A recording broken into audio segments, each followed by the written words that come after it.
Hey guys, how you doing? This is Manga etc. and I'm here today to bring a review for Shaman King episode 52, the last episode within this series. So let's just get right straight into it. First and foremost, the final battle with Hao versus the Five Great Warriors wasn't impressive. It wasn't impressive. I said last week how I hoped that they would go back to using oversouls, which is actually weapons, and the fight would be more tactical. They did not do that at all. It was basically just those five elements in their demon form plus the great spirit in its big form, and they're just firing off attacks at each other and basically firing off attacks at each other. You see like Ren do a punching motion, and you see the demon doing a punching motion as well. All of them basically doing the exact same thing, and it was that kind of fight. Not very impressive, not very entertaining, not very long because the fight did not go on for much long before the fight was basically put to a standstill. And when the fight was essentially then put to the standstill, that's when we go into, if you're a Naruto fan, talk no jutsu, because that's essentially how is won over at the end of the day. Everyone, almost all the characters we were introduced to from the very first episode to the very last episode have now come back. They are now in the space of the Great Spirit, and they are just basically talking to Hal, and eventually through the talking and then like other characters being introduced as well. The mom I'm mostly referring to. Hal is then Hal is then convinced to give up his ambition, and he hasn't given up completely, but he's in a sense where like, alright, cool, I'm Shaman King now. I'm gonna watch over the world.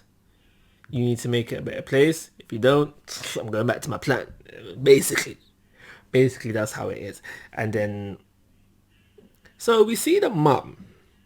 The mum is introduced to the last episode, and basically what I'm getting from this episode is that Hal's motivation, his 1,000-year quest, simply started up because humans killed his mum.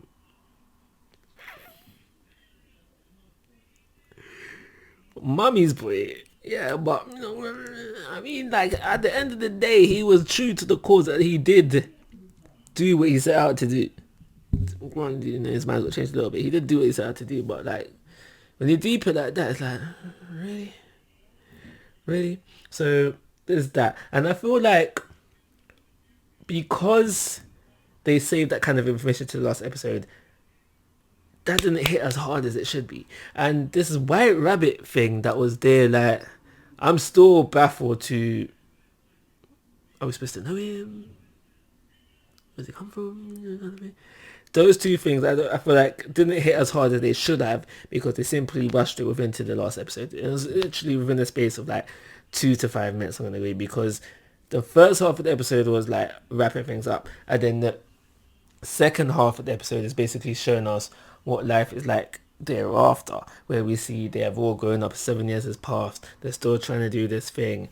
Yo's had kids, friends had kids, and just basically just showing us how things have changed over the 7 years. Manta is now like 1 centimeter tall or whatever, and that was it. And then we end off with a shot of Hal looking over Japan, I guess, or possibly the world as well, and Matamuni is there by his side. And now I feel like Matamuni should have been more involved within the last episode. Like, come on, how was he not? And there was that whole thing where Hal thought that the whole reason why everyone was all of a sudden allowed into this area space of the like the Shaman King's private quarters was because of Matamuni, and it was like no, it's because of this other person. I'm like, for one, who is this other person? And because I don't know him, why did you make it Matamuni? So overall, I am fairly unimpressed with the finale of Shaman King. In all honesty, I prefer the ending of the OG anime. And I don't know if that's because they rushed the ending. 52 episodes was way not enough. I don't know if it was because they rushed the ending, or it might just be I'm just a fan of the OG and prefer how it ended, because I like the way that how, because in the OG you had how does he become Shaman King? but he's defeated in a sense where Yo uses the power of everyone, and he even says during the battle as well, I got a feeling that this is what it'd feel like to be Shaman King, everybody working together, everybody working in one unison. And then the Shaman King tournament doesn't end off, they go back to their normal lives, and then the council then decides it's time to finish off the Shaman King tournament. I prefer that ending. The ending, other than this ending. Well, yeah, it is. You get what you get, I guess. I'm going to give this episode a 2-star rating. And just in case you didn't know, Shaman King has a sequel. Manga called Shaman King Flowers. And surprise, surprise, they are seen to be animating this. And that really surprised me because I did read Shaman King Flowers for a bit. I don't know why, because I didn't read the original manga.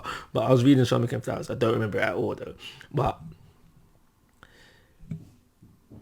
if my memory serves correctly, the series was never finished. Shaman King Flowers, the series was never finished. So for them to be animating it, I'm wondering where they're going to go with it and what they're going to do with it, because like I said, it wasn't finished. I don't think I'll be reviewing it though, but I will be watching it for my own pleasure.